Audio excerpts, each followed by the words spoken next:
Welcome to VCR, Vintage Cinema Rewind. We're bringing old movies to new viewers. I'm Blake. And I'm Jason. Kumite, Kumite, Kumite. There it is. All right. We'll It's line those up Bloodsport. later. Yep, Bloodsport. The cult classic movie from 1988 starring Jean-Claude Van Damme. This is our deep dive, spoiler-full episode, so if you've never seen this movie and don't want us to spoil it, go check out the primer episode where we talk spoiler-free.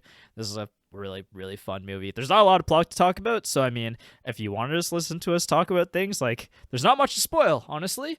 It's a movie that you're going to have a blast with, but I can't really spoil fight montages. Yeah, and that's mostly what it is. And super fun, though. Like, this is, again, like, it's a cult classic fight movie from the 80s. So you kind of know what you're getting from this without even knowing anything about it.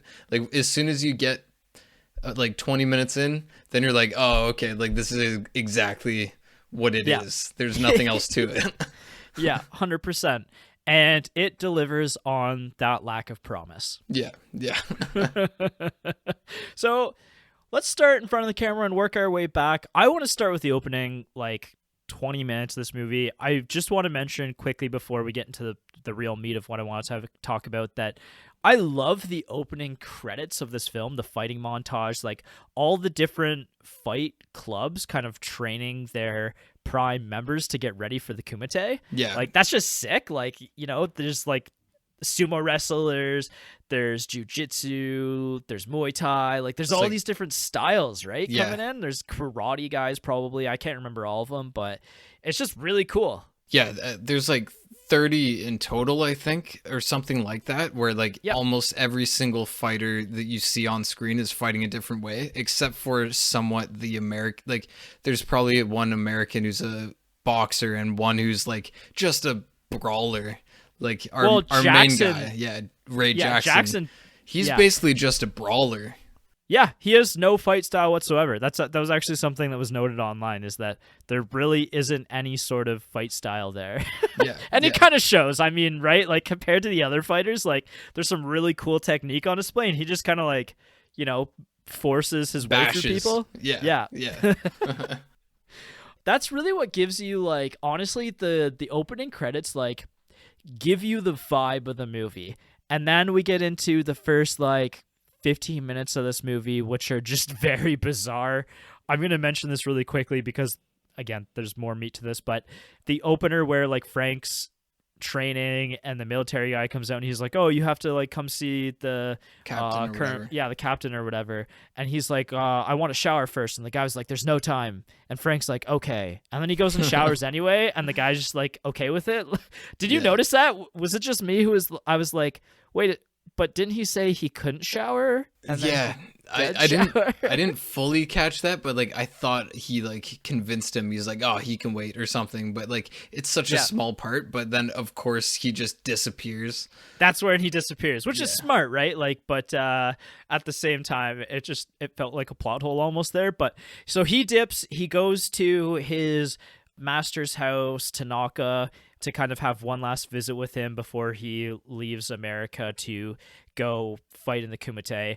And this is literal only part of the movie that I have notes on, is the first, like, this 10-minute block where it's just like and it's funny because it's fading in and out of his perspective, and it's just his face like looking thoughtfully at the past. And he's not an actor. No, there's like flashbacks between him as like Jean-Claude and then the kid version of him to, you know, like how all of this kind of started. And like you said, that like the cuts are really weird too. Like, it keeps cutting between them, and that doesn't work for me. And it's also really funny because, like, once he becomes adult Jean-Claude Van Damme in that, the cuts just kind of stop. And so there's like 5 minutes of just like all past. And then my brain, like about halfway through, was like, wait a second, are we still in the flashbacks, or now is this actually happening right now? And I kind of forgot. Yeah, because there was flashbacks to him like a year ago. Yeah, like every flashback was like a minute long before like back to his face being like, huh. Yeah. And then Just all of it's really bizarre. Also, like you said in the primary episode, the actor who's the kid version of him is just like not a great actor, but also just like what they gave him was like, this kid has nothing going on upstairs. Yeah. And he becomes like this cool, suave, like Jean-Claude Van Damme, but this kid is just like, they end up in the Tanaka house because they break in to steal the samurai sword that the Tanakas have. Yeah. And his friends like drop it and there's a big loud noise and you can hear Tanaka coming and his friends are like, we gotta go. And he just like stands there. Oh, like mouth kind of open. Yeah. I have to pick it up. It's just like, what? Okay. But then, yeah, Tanaka takes him under his wing because he just senses this like fighter in him. Yeah, because he cuts off the brim of his hat with his what's the samurai sword with the katana. And he doesn't even flinch, which is more just like, I think, just a reflection of not a whole lot going on upstairs. Really fucking dumb. And the trainer is like, oh, you would be a good fighter. Yeah. We do not have to worry about brain damage at all with this one. Yeah. So there's kind of like that, the reason why he's fighting and the purpose and all that. And the other part of this I want to say is that this is a biographical film, and we'll talk about like how much this actually happened or did not happen later. But I think if you know that going in, it makes a little bit more sense from a storytelling perspective. But I didn't know that actually going in because while it was marketed heavily in the 80s, I just knew this as like a Jean-Claude fight movie, right? Yeah. And so when all of this is kind of happening, I'm like, what is going on right now? This is just like my brain working. Like I'm watching this and throughout the whole rest of the movie, after the touch of death shot, Tanaka doesn't get mentioned at all the rest of the movie, I don't think. No, like I was expecting another montage because when he goes blind, I thought it would like directly flash back to that, but it's like at the end, did he not say like this was for maybe Tanaka? But like I didn't care at that point. I kind of forgot about like the beginning of the movie. Yeah. So in that sense as well, because at the end of the movie, I was kind of expecting like almost like a Lion King kind of thing where just like Tanaka's in the clouds, just like, you did it, son. Yeah. Kind of thing, and then just none of this happens at all. This is where like my editing brain is going into this, and I'm like, oh, like I wonder if we were supposed to care about these opening 10-15 minutes, I wonder if you could have like, clipped them in and put them in like different points in the movie so that it's like almost a little bit more non-linear in a sense, rather than just like front load the exposition to the first 10 minutes. Yeah. I think you could have moved the like his relationship with the Tanaka's son. Yeah. And like what happened to him, that could have came in after we're like introduced to the love interest and they actually go on the date, and then she like learns like why he's here, because he doesn't even explain it to her. He does, like, she still has no idea what's going on. Nobody ever explained like the heart behind it, but by the end she's doing the hand over fist like thing, like respect she thing, like she understood, but she couldn't have. Like it's just like bizarre choices like that where it's like, obviously this isn't a master filmmaker here, but it's just like things that I think about that like scratch my brain of like, oh, should I just go back and edit Bloodsport? But anyway, that's for a different podcast.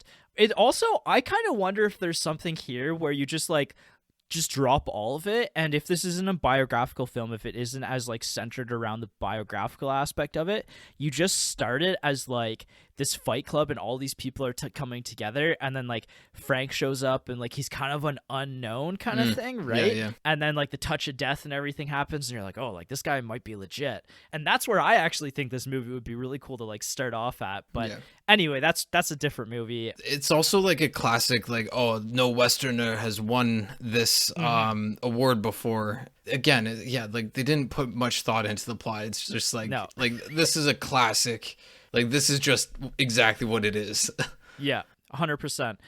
The other thing I'll say about the opening few minutes is I do enjoy like the training montage of Jean-Claude getting thrown around by Tanaka. It's just really funny. Yeah, the absolute funniest part was the BDSM scene. Which one is that? Where he gets tied to the ropes. Oh, yeah. And, like, literally, there's, like, a romantic song playing. And, like, like every 80s song in a movie. Yeah, like it like does a close up of Jean-Claude's face as he's in pain, and then like tied up in pain, and then he just goes like all serious, and then he just like pulls the things apart, and like his Shishido or whatever's like his boss Tanaka. Tanaka. I forget how he's not a master. He's like a Shishido or something. But anyways, he's like, oh, like he looks at him like, oh wow, and it's just so sexual. Jess actually had comments about his wife after that scene where he's pouring the water blindfolded. She was like, nobody should be that excited about water pouring blindfolded. Yeah, because she's real excited for him. Yeah. But anyway, sexual undercurrent, setting aside that, and then we get into maybe a top 10 like movie setting for me is Hong Kong in the 80s. Like, this is such a great setting for this movie and in movies in general. Like, this just makes me want to invent a time machine to go back to see Hong Kong in the 1980s, especially that like where a lot of this movie is filmed is in like this old area of like Hong Kong and China. It's called the Kowloon Walled City. Yeah. It was like just a massive complex, like with really thin hallways that are all like everything's like fucked up and dirty and like it's like a criminal underbelly because it's like it's on the border of like China Hong Kong and British Hong Kong as well. So there's just like a lot of seedy stuff going on in there. It's just a fascinating point in human history, I think, is just this area of Hong Kong as well that we get to spend so much time in. But just Hong Kong in general, like every time we get to see more of Hong Kong, I'm in. I'm just like locked in. One of my favorite parts was him doing the splits at the top of like overlooking the city. Like I was like, oh yeah, that's so classic. Like that's perfect. I'm glad they like had that shot. Yeah, this is a top 10 movie settings for me. Like this was sick. The whole time I'm like, oh, like so excited about being in Hong Kong in the 80s. Yeah, and we get a good chase scene throughout the city. Like I was there was like 2 chase scenes in this movie, I think, and but the one in Hong Kong was perfect. I was like, yes, finally. Like I knew we were gonna get one. I was so pumped the whole time, like with the military police chasing after him and like they're running over the boats and stuff. Just the other part was in the walled city area in like the seedy thin hallway where that I just want to bring up. It wasn't a chase, but it was like the hallway fight scene. And like I'm curious if this was like the first hallway fight scene that there's like no way that like Old Boy then went on to like perfect.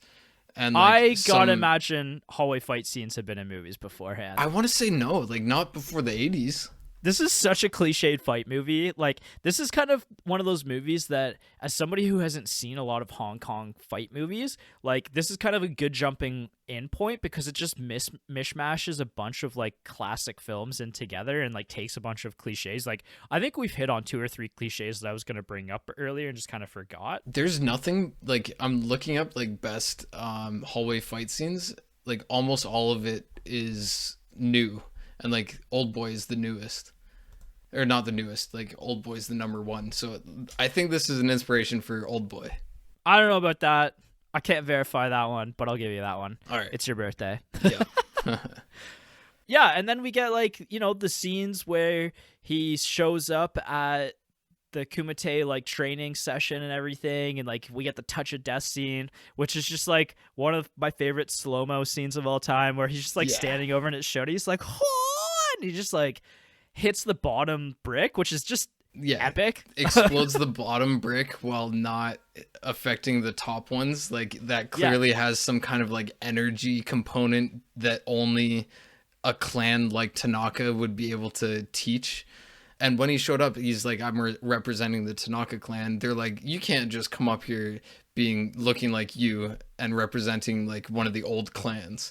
So this is the only way to prove it. Not that everyone else has to prove that they are, but just because he's repping a clan. Right. Well, and he's there essentially by himself too, right? Whereas everybody else has like their gang with them, and like their fighting cohort. So just to show up by yourself as a white guy and be like, I'm from the Tanaka clan, they're gonna be like, okay, yeah, kind of thing, right? Yeah, because what's his name? Ray Jackson. He doesn't have to prove himself or anything. He's just Which is that weird. American guy. Plot hole number 10,000. Like, how the hell does Ray Jackson get invited to this fight underground, like best of the best fight style, right? Yeah. Like, because he doesn't really have like a fight style. Like, he wouldn't have an in with anybody. But I'll drop it. But like, yeah. The plot is thin. Yeah, but I did love his intro when he's pounding on a bag and someone's like, oh, you're going to the Kumite, and he's like, yeah, I want to get some more scars, and they're like, didn't someone die last time? And he's like, you only die if you fuck up, like, which is just perfect. Like, there's all those kind of lines, mostly from him, that are just super fun. Like, he's the comedy of the movie. Oh, 100%. And like, I love how him and Frank become friends by playing the like arcade fight game together. Yeah. Because like, the score up until this point and the score after this, like I wrote down in my notes, I was like, oh, this is reminding me so much of like late 90s, early 2000s video games where like the music is of that kind of certain like Asian style, but it's still like, it just goes really hard for anybody who like grew up in the 90s who played any of those video games growing up. Like, that's something that I wanted to highlight. It's just the music is epic in this, but also mixed with like real cheese 80s music. This movie was direct inspiration for Mortal Kombat, which came out like a decade or two later. And there is a character that is supposed to be Jean-Claude Van Damme. Johnny Cage. Yeah, and so like that's really cool because in this scene we get to see them becoming friends through playing this like arcade fight game, right? But like that kind of lends itself to the inspiration that this movie has on the fight video game genre, but it's just neat because like, you know, that's in my head up until this point. Like I was kind of thinking of that, like, oh, like, you know, like this is reminding me of like fight video games and stuff. And then like to see that, and it's like, oh, like this movie was somewhat probably partially inspired by those arcade games, but then this movie inspired like the future games and like future Mortal Kombat style games and everything. It's just like a cool circle of fight life. Yeah. So this movie is like important, even though it's like shitty and great all at once, but it's interesting. Warts and all, this is a cult movie through and through. Yeah. And then like Chong Li is introduced and they become enemies like very quickly because Chong Li knocks a fighter out in like 14 seconds or something, and then Frank like eliminates a guy in like 12 seconds. Breaks his record, which is funny now because like after, you know, being a fan of the UFC, there's like knockouts in like 5 seconds and stuff. Like it's kind of you know, regular. Like there's that epic knee that was like 4 seconds in the fight. Stuff like that just kind of happens now, but it's cool at the time to see that, and that's how they kind of set themselves up as enemies, is by both being like top tier of their craft. And so when Frank breaks the brick, he's like, bricks don't punch back.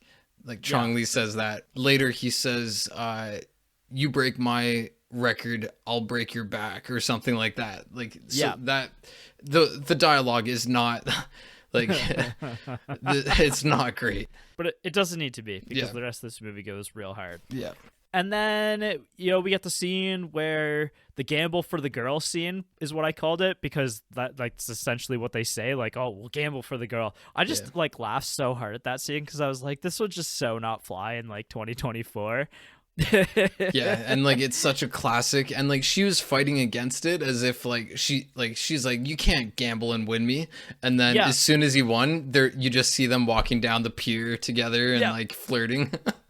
He just like this random dude, like, so she's being kind of like accosted by Hussein's group, and like he's trying to like drag her upstairs, which, you know, like the connotation to that, but then Frank just shows up, and like, you know, like he kind of shows up heroically, but he's also just like he catches some his random fist. Dude. He catches the guy's fist before he slaps her, kind of thing. But he's also just some random dude who's like, oh, like, I'm gonna gamble for this girl right now, and she's just like, I'm standing right here, guys, kind of thing, you know? Like, it's very entertaining and also insane that you know, that the scenes like that were just like pretty common in the 80s because they just feel weird now. Yeah, exactly. All these plot beats are kind of like the few plot beats between lots of very epic fight montages, and all the fight montages are really cool because you get to see like it's MMA, right? So it's like different fight styles coming together, and like fight styles that I don't necessarily know that a lot of these fight styles have kind of, you know, become prolific fight styles that we get to see in regular UFC fights, right? Like some of the, you know, now we have like a probably mostly jiu-jitsu guys or Brazilian jiu-jitsu and like Muay Thai, kickboxing, wrestling, like like there's like a few, but like some of these more off-brands fighting styles are really cool to get to see like them. You see, for example, Vale Tudo, Monkey Style. I don't know if that's legit, but Savate, Aikido, Jeet Kune Do, Hapkido. Yeah, there's like it's the whole range. They like I think Jean-Claude was like, we have to have all of the fights, all the styles. Well, and that's something that's kind of unique to this, right? Is like not many other movies have a mishmash of fight styles. Usually, you know, like if you think boxing movies, you're gonna get boxing. If karate. Yeah, like karate movies, like the martial arts movies that you think about of the 70s onwards, like the Jackie Chan type of stuff is like karate type of style. And so getting to see all of these different things kind of mashed up together is just a highlight for me in general whenever I'm watching MMA. Like and we don't get that as much because things have gotten a lot more refined now, right? But there was a point in time where, you know, a sumo wrestler would take on like 130-pound karate person and it'd be like, how is this gonna go? Yeah. So then Jackson fights Chong Li, and he almost beats Chong Li, which is just like completely unrealistic. But there's just no way. It's like, guy has no fight skills. But anyway, he almost beats him and then starts gloating about it and then gets put in a hospital by Chong Li after he has time to recover there. Yeah. And he takes his headband and like wears it to the final fight. Yeah, like on his leg. You knew it was coming kind of thing. Like it's such an 80s plot beat that like and we saw Jackson like in his first fight he like goes like Hulk on this guy and just bashes him and wins his fight, and then he points at Chong Li and he's like, I'm gonna kill you, which is like a cool like pump up scene. And it's like that was one of the first fights that we see, I think first or second. It was just great. Like the rivalry had started already. For sure. This is not a movie about respect. This is about a movie about killing your opponent. This is my highlight fight of the entire movie is when Frank fights like the sumo wrestler style guy. Like this is just, I wrote this down. I actually watched the scene while I was watching this movie. I stopped and then rewatched the scene because I loved it so much. And I was kind of surprised that it wasn't a movie clip scene to watch because it's amazing. Is the triple headbutt into the like chest, like I don't know what you call it, but you know, like the palm of his hand into the chest, into like the drop splits nut shot. Just like greatest like choreography I've ever seen in a fight. Like he just really wanted to get some splits in there, and he's like, what am I gonna do in the splits if like there's a big guy? And it's just and it shows like they're allowed to do anything. It's no holds barred, and they can do anything, and he obviously had to do the splits. I mean, hear me out on this. I think that right now in the UFC, any sort of nut shot is illegal. I think that if you do the splits into a nut shot uppercut, that should be allowed. Because it's pretty goddamn cool. And if like, you can pull that off without getting kneed in the face and knocked out. And like you have no momentum because you're going down already. Like it would be too slow. Like it's ridiculous. But incredible. Like that, like I said, this is like the greatest. I think this is the greatest like 3-piece like knockout choreography I've ever seen in a fight. Just the triple headbutt into the chest, palm, hand thing, into the boom nut shot. Incredible stuff. You can't see anything of what I'm doing, but like that's painted into my brain now because it's amazing. It's hilarious. The whole fight itself was just like funny to watch. Part of it's because like they're grunts and everything, right? Like Jean-Claude Van Damme's grunts are like some of the greatest in movie history. And like they're just dubbed in poorly at some spots, and it's pretty funny. They're very like high pitched too. They're incredible. And his face, like sometimes his face is like badass, like when he's like fully into like whatever move he just did. But other ones, it's pretty comedic. When he's doing the touch of death one and it's slow motion, his face is like, I don't know if I'm gonna pull this off. Almost like it's like questioning, like quizzical, and I'm like, what are you going for here, man? Yeah. I did kind of wish that big guy got to fight Ray Jackson, so that there was the like sumo wrestler versus the all American wrestlers guy. Yeah. Then it would be like the big boys. Yeah, but that's kind of the thing, is like the way this tournament works is basically you fight until you lose. Yeah, and it's 3 days, like multiple fights. You don't really have a whole lot of time to rest, which is like old style UFC kind of fight style, right? You know, to get like some of these fighters to match up against each other, you lose like the other options for fighters. Yeah, and of course. I love having like, what is Jonathan Van Damme can't be taller than 5'6" maybe. So to have him kind of matched up against this really large sumo wrestler guy is just awesome. Just again displays like how fun fighting can be, especially at this era of fighting. I do love watching Jean-Claude's style. Like he's very kick heavy and like pretty like fancy kicks. It's always fun watching him fight. Yeah, no, legitimately like I said, I hadn't seen a Jean-Claude Van Damme movie before we did this on the pod, and I'm a massive fan now. Like, I can't wait to go watch Time Cop and a million other of his movies after this. Yeah, and if they're all short too, that's perfect. Oh yeah, for sure. I'm sure they are, right? Like that, it just hits the niche of like hour-and-a-half movies, which again we don't get enough of anymore. Yeah, like I want to see Kickboxer next, and I want to watch some of the other Bloodsports too, which we'll talk about. But yeah, for sure. Yeah, and then we get into like the third act drama of this movie where it's like, oh, we've got a plot. We got to like, somehow fighting isn't enough here, but you know, we have to get into like the result of Jackson fight and him being in the hospital and the reporter woman being like, you can't do this. Like, I love you, Jean-Claude. And he's like, I must fight. It's everything. And you don't understand why I have to fight. Yeah, because I didn't explain it to you. I was too busy thinking about it in flashback. But anyway, then, you know, Frank, this is like the scene where you said like there's the montage where he's just like 80s songs blaring, like talking about love and feelings and stuff, and then like he's just like hard reflecting on like the past few days of his life and like all of that stuff and what it means to have honor, and like I don't know, it's just like he literally just made like it's like he had a lifelong best friend in Ray Jackson within the past 2 days, and then also like met the love of his life, and it's like he'd never experienced anything else before, and like you see it like a montage of 2 days worth of like friendship and like like I love you, man. It's great. And then she freaking rats him out, man. I will never forgive her for ratting him out to the cops. Like that, she's irredeemable. She's not a redeemable character beforehand because she's a reporter. But she's irredeemable after that.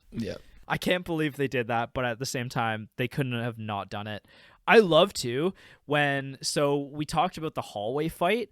He effectively like fights off everybody, and then the military has their like their massive like 80s style tasers, and they're like, we're gonna tase you, and then he grabs doesn't he grab their taser? Doesn't he steal their tasers from them? They both shoot their tasers at him, and he just like and he grabs a trash can lid to use as a shield. It bounces and hits 2 cops that were coming for him, and then he grabs their tasers and is like what now? and then so they agree to let him fight because the guy's always coming back to the military, right? Like he's like, I'm always coming back. It's just, you know, I needed this temporary leave so that I could do this Kumite. Then they get to like go and watch the fight, which is hilarious that they're just like they're spectating the fight with like the police and stuff. And how did they get in there? How did they get in? They just let them in afterwards. He just like, they're there, and like screw it. She made her way in as well. Like, is it? Well, she infiltrated it because she went on a date with like one of the spectators. That's how she got in. Oh, did she? I didn't see that. Yeah. Okay. Yeah.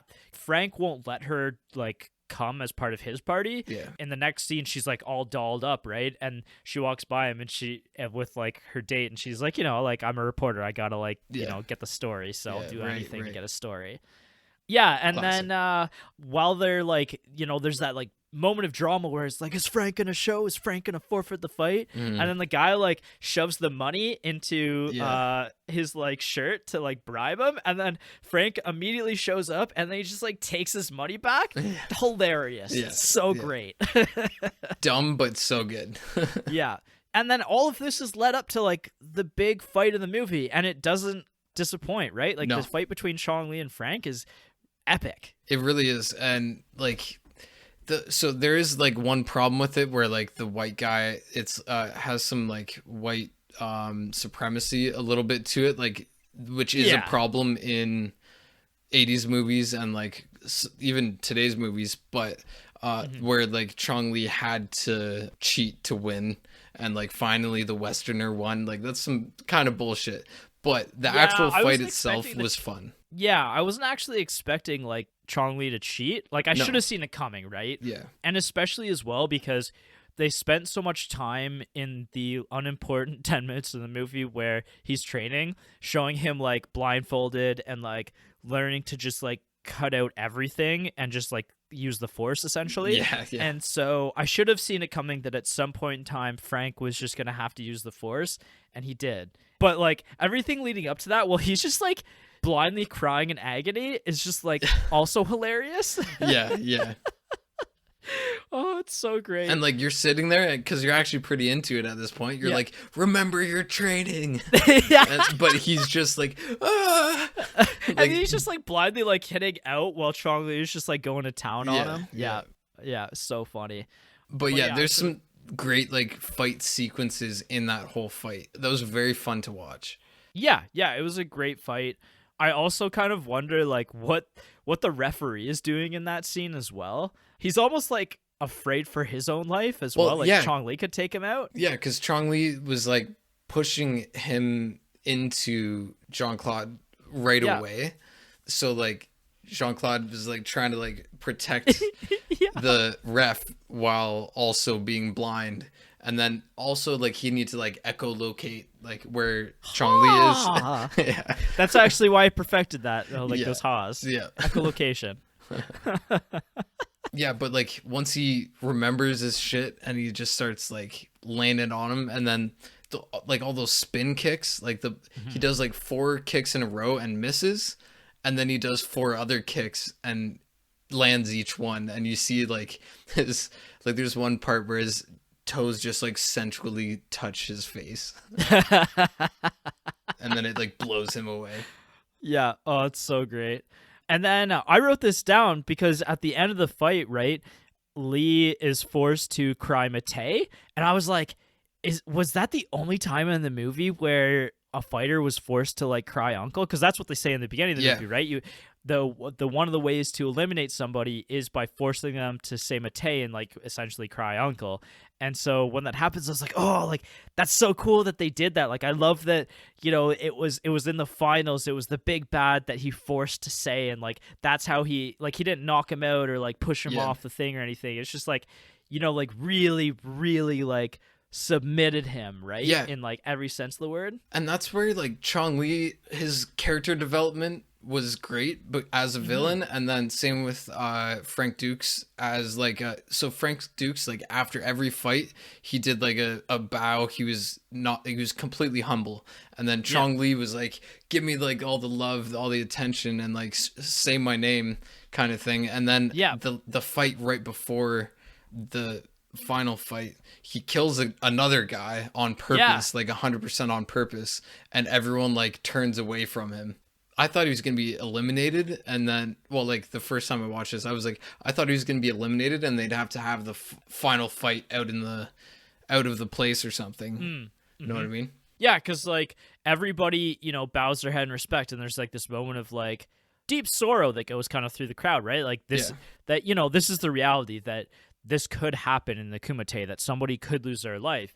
But nobody wants that here. Like people aren't crying for blood. And that actually is something that even goes back to like something that we haven't talked about, is me again questioning the reporter and what the hell she's doing there. She's like, oh, like this is brutal, like this fighting and all this stuff, and like there's no honor to this, and like, oh, why would you ever do this? And I almost brought that up in like the who this movie is for part, because I was like, this is essentially who this movie is not for, is the person that they're portraying on the screen who just doesn't get it, right? Yeah, exactly. And so, she's so irredeemable. But anyway, yeah, and then we didn't bring up, the fact that he kills somebody. So, again, and that scene's really good, too, because I love that, like, everybody kind of, like, pays their respects in that moment. And, like, the movie takes, like, a minute to, it's like, paying their respects to a fallen comrade, right? Yeah. And really cool. I also felt like it was, like, they were specifically disrespecting Chong Li in a... So, like, it just adds to Chong Li's, like... shittiness, but he's a perfect villain. His really. fall, because at the start he's like the hero, right? Yeah, essentially, yeah. And everyone wants him to win. Yeah, it's like a fall from grace from Chong Li.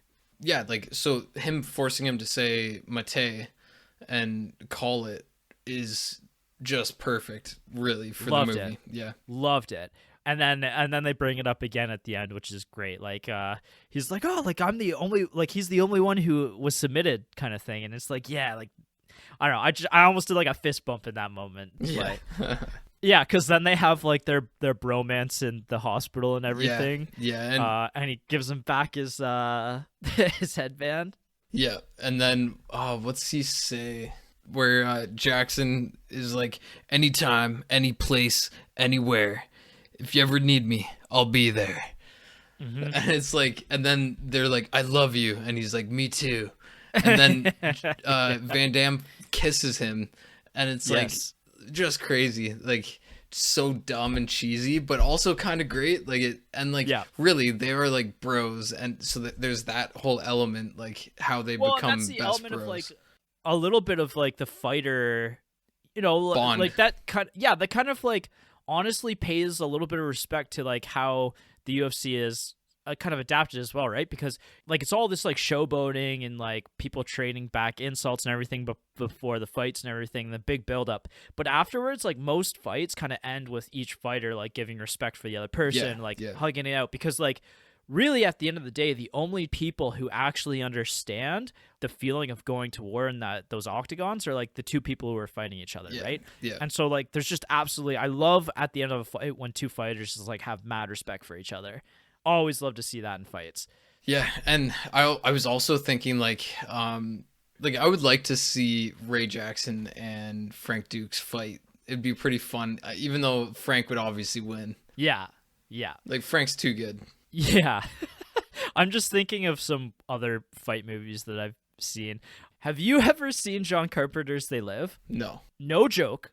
There's an 8-minute fight scene where two guys, Roddy Piper and I can't remember the other guy, just fight each other. Two guys in an alleyway, and then they become best friends after they beat the shit out of each other for 8 minutes.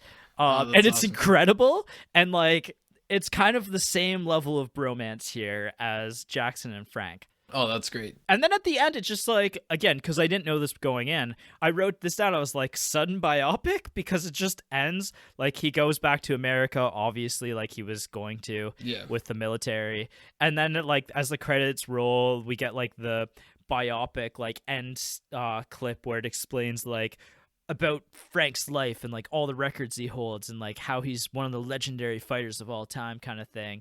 And getting into the sequels, prequels, and reboots, like this is based on a real guy named Frank Dukes, who was a martial artist and fight choreographer. However, all of what happened in this movie is almost entirely 100% fabricated, if not 100% fabricated. Like none of this happened. There isn't even like actual corroboration that there even was a Kumite. Like the word Kumite, like these underground fight clubs kind of thing, likely did not exist in Hong Kong in the way that it did in this movie.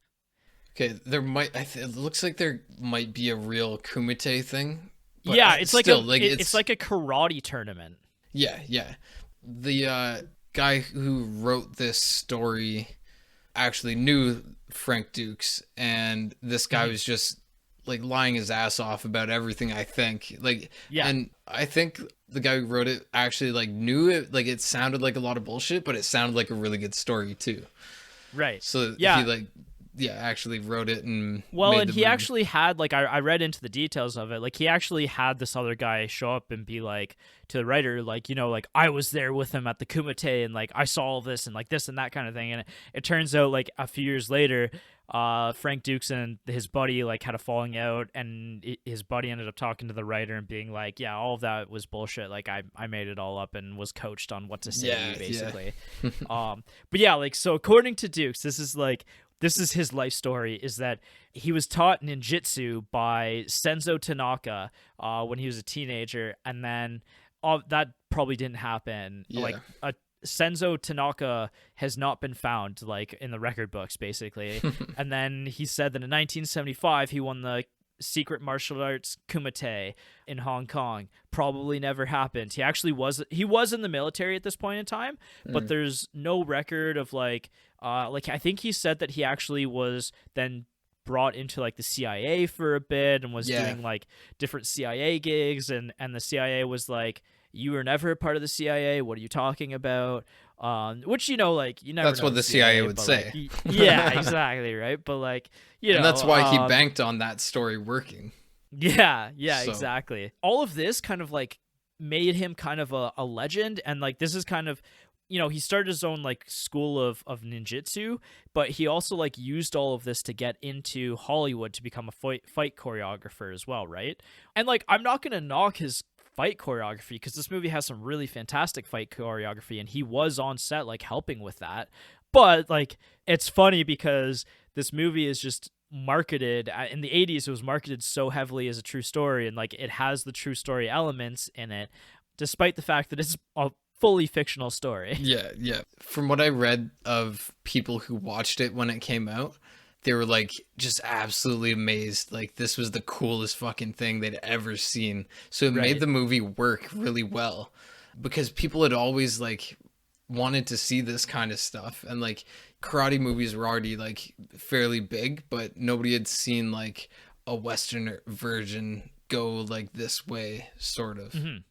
The other stuff that like is kind of cool and how it goes into the history of this, and like almost like a prequel kind of sense, like part of this movie's like influences is, we already mentioned Enter the Dragon, and the fact that the actor playing Chong Li was in that movie as well. Like, I think Enter the Dragon is probably the most influential movie on this, so if you like this, I think going back and checking that out would be a really cool idea, because like, they even kind of took like different camera angles, and like some of the techniques that they did during different fights are like specifically ripped from that. And like, the brick quote that you used is actually a slightly changed quote from Enter the Dragon as well. Like, most of Chong Li's dialogue is actually just like paraphrased from Enter the Dragon.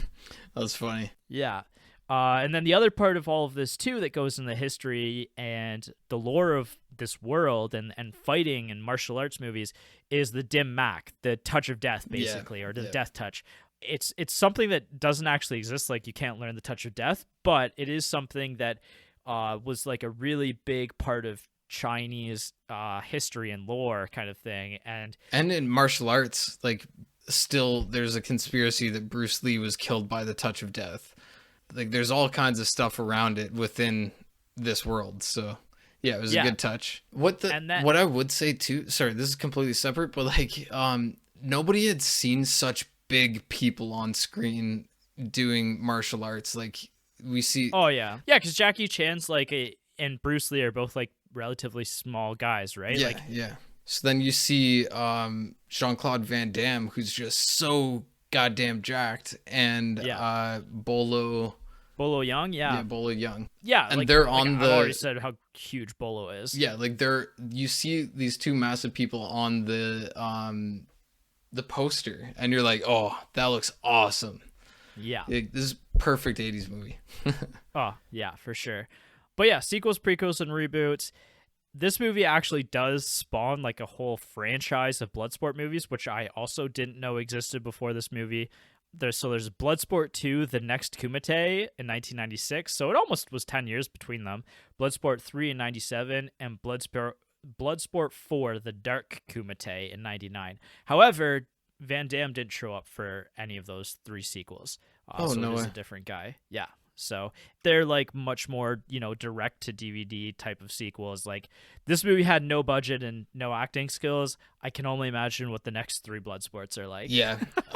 Only Donald Gibbs did show back up as Jackson for the second one. But yeah, if Jean-Claude wasn't in it, probably I not don't know good. if they're worth your time. Although I did watch 7 Tremors movies earlier this year. So like, what do I have to say about what's worth your time and not? Yeah.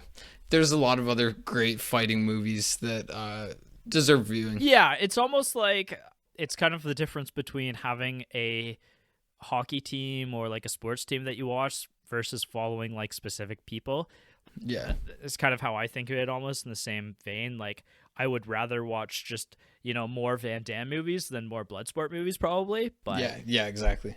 anyway, effects and filming. So this is actually, we already mentioned that the Kowloon walled city, like this is one of the only movies that actually was filmed inside of that city. It was demolished in like 1993, 1994. So you can't even go and visit this seedy place anymore, although it's made into a garden now. But it's just like, again, one of my favorite settings of a movie.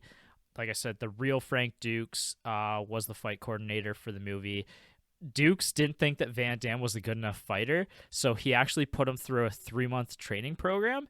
And Van Damme, like at this point in time, was actually already a world champ martial artist, and said that Frank Dukes actually put him through like the most rigorous and hard training of his entire life for this movie. So, wow.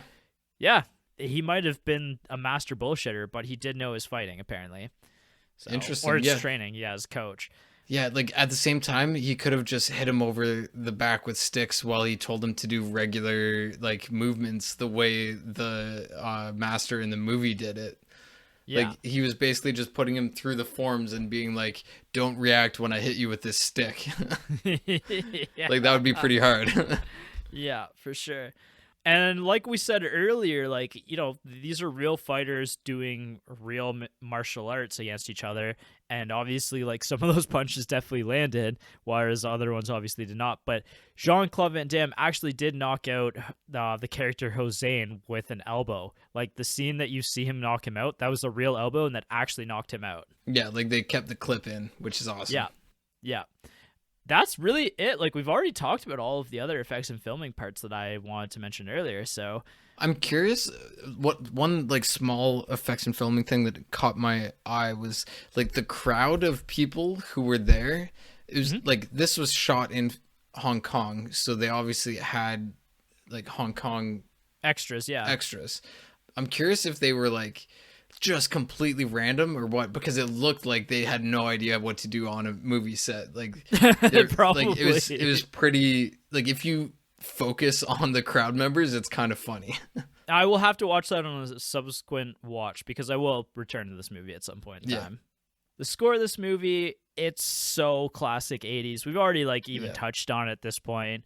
It was scored by Paul Herzog, so shout out to him. What's really cool about the score of this movie that I did want to mention, and this is like, go back and check out your old storage boxes, but the soundtrack for this movie, when it came out, like the CD of this and Kickboxer, another Jean-Claude movie, were created in like really limited quantities, and they're really honestly like famous, well-known scores. And so they're actually like collector's items at this point. They're really rare and they probably go for a bit of money at this point, honestly. So this is time to go check back in your old CDs to see if you've got a copy of this at home. Would it be on CD? Yeah. Oh, shit. Late 80s was like Walkman days, man. Yeah, okay. That's awesome. I want to see like how much they're worth. And man, just like the intro song, it was such a perfect 80s intro song. Like as soon as it started playing, I'm like, oh hell yeah. Like this is exactly the movie that I wanted to watch. Yeah, 100%. And like throughout the film, like it just fits the whole vibe of everything. And yeah, they made it specifically for this. So like I was curious if they used any like famous songs. Not really. Like it was all created for this, but like I forget exactly what the song was, but I don't know. Yeah, I didn't go back and listen to any of the songs because these are 80s songs. Like I wouldn't listened to them myself. Fight to Survive. That's the one I kept thinking of. Like that the Fight to Survive song is like kind of just in my brain now. The fight to survive. Yeah, not quite it, but like, you know what I'm saying. Yeah, but like that's exactly an 80s song. Like Fight to Survive. So 80s. Yeah. 100%. It's great. No notes. Yeah, the legacy of this movie, like you've already mentioned the Mortal Kombat connection here. Parodied Jean-Claude Van Damme's character in this with Johnny Cage. Actually, in the 2023 version of Mortal Kombat, you can buy a Jean-Claude skin for the character, and then he actually does the voiceover for the character as well. So yeah, I saw him do the voiceover. I didn't know you can that's cool. Yeah, and I already mentioned, like, this movie made me think of classic arcade fighter games so much throughout it. Van Damme was nominated for a Golden Raspberry for Worst New Star, but he lost to, and you'll find this hilarious, he lost to Ronald McDonald in Mac and Me. Oh, no. No way. That's so fucking funny. Yeah. We haven't watched Mac and Me on this, but you and I have like a side joke about Mac and Me. Well, everyone has that, but it's very funny. That's awesome. I'm glad there was just that random connection to that. My connection to this movie is actually from The Simpsons and The Touch of Death, when Bart learns the Touch of Death in like some 90s episode. So I'd already heard of The Touch of Death before this one. Yeah. I haven't heard of it in like a funny way or like a reference like that. Just like the whole Bruce Lee thing. Yeah, like I said, like this movie influenced like the UFC and everything. Like without this movie, we might not have had the UFC at the time that we did. Like there is actually a Bloodsport competition that's promoted once a year. I think it's every year in March. They have a Bloodsport competition that they stream. It's by Josh Barnett, who posts it every year. Interesting. Yeah. And is it like the same style? Like you're trying to get as many varied fighters, or is it just like MMA now? That's a great question. Like I didn't really go deep on the actual like event itself. I think that there's an element of like WWE where it might not be 100% legit. Yeah. But they take some of the rules from this movie, and like obviously like Bloodsport like is a direct reference to this, but like you only can win through knockout or submission, or I think like it's a ring that doesn't have like any outside piece to it. So if you knock somebody off, you also win that way, kind of thing. So that makes it more like partially more fun, but also probably a lot easier for a lot of people. Like that, I was surprised that wasn't like the main way that people won in the movie. Yeah. But they did use it a few times. Yeah, they did use it a few times for sure. That's where they should have just had Jackson just like bagging people like over the side kind of thing. Just be like the tossing guru. Yeah, exactly. Like that would have made a lot of sense for even like Chung Lee and the other sumo guy and Ray Jackson. Yeah. But I'm glad Ray Jackson's such a fun character. He's just like angry and bashing people and just loves fucking people up.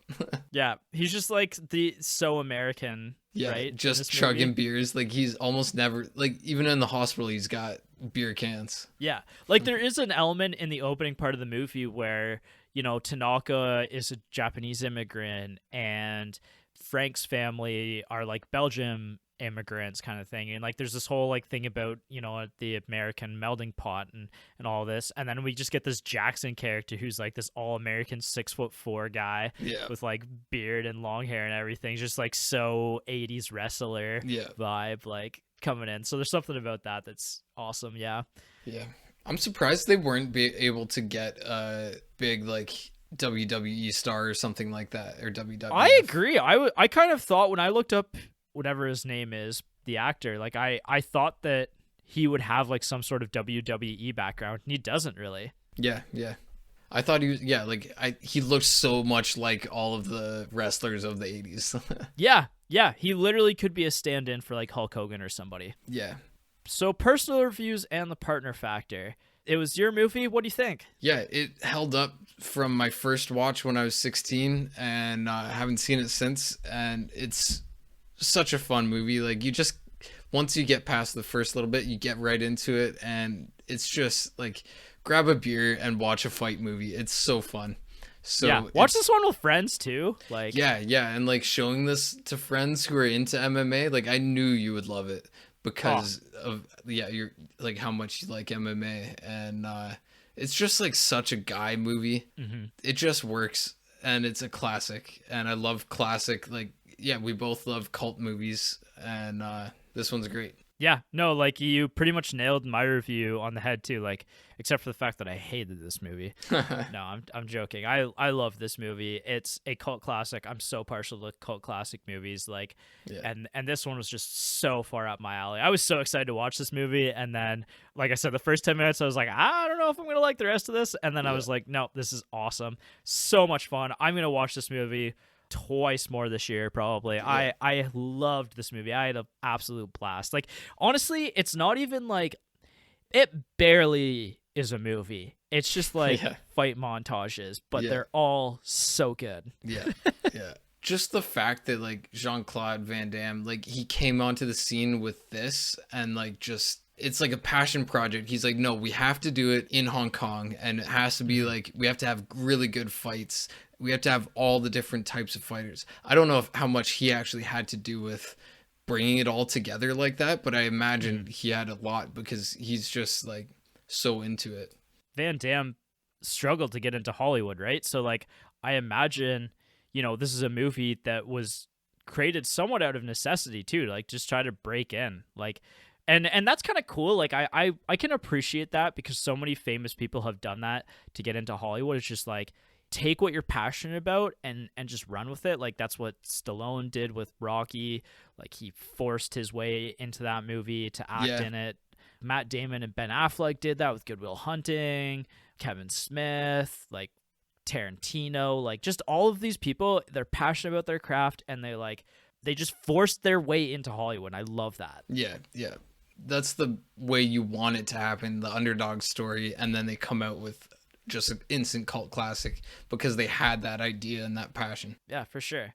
So yeah, and then partner factor, Jess really liked this one as well. She had a lot of fun with it. We were just both pretty locked in, honestly, just having a good time. So it was a great movie. Yeah, Annabelle's pregnant and fell asleep like right before, like as the movie was starting, so she didn't get to see anything good. Yeah. Fair enough. Yeah. Another time, because this movie will play on our TVs. Yeah. Again. Yeah. I'll be showing our child this movie as soon as it can see. Yeah. This is how you get them into MMA. Yeah. Cool. All right. Well, that was a lot of fun. I had a good time. Yeah. I'm glad another person has seen it now, because I don't think I know anyone else who has seen it. Yeah. Like I said, Magic Mike has seen it. Right. Yeah. I was surprised actually. I always kind of like half pay attention to this too while I'm picking my one scene to sell the movie, like how many views each scene had on YouTube. And this one, like almost every scene was well over 1 million views. Like I think the final Chong Li scene had like 6 million views on YouTube. And I was genuinely surprised that so many people love this movie as much as they do, you know, in part because like it feels like it is like a very niche cult movie. And those kind of numbers, like a lot of the movies that we've done on this podcast haven't even come close on Movie Clips in terms of how many scenes, like how many people have rewatched some of these scenes. So I was blown away. Like I was not expecting this movie to be as popular as it was. Yeah, I think it's that older audience that watched it when they were young or when it came out that has sustained it, because I don't think many young people have seen it, so it's not like that's where all the views come from. It's just such a classic for the 80s. Yeah, no, and like it's one that I'm going to talk about this year probably a couple more times, and like I've already recommended it to people, so it's just a solid movie. Yeah, I'd show this to quite a few people. Yeah, for sure. Like Alfonso, he needs to watch this. Oh, 100%. I was thinking about him earlier while we were talking about who this movie is for, and I almost said it's for Alfonso. Yeah, but, yeah. Hopefully he watches it at some point. But anyway, I think that's it for Bloodsport then. Yeah, solid choice. It's your choice. Happy birthday, buddy. Yeah, thank you very much. 31 now. Yeah, we're old as shit. We're vintage. We finally put the V in the CR. And yeah, tell your dad. Watch this with your dad and your grandpa. Your dad and your grandpa have already seen this, and bring them back to the 80s when they were mustachioed and mulleted and probably doing cocaine. Yeah. Yeah, exactly. And next time, Mike and I are doing a comedy, and we don't know which comedy it is yet. So sound off in the comments below about what you think we should watch. Perfect. Cool. See you next time. All right. Bye.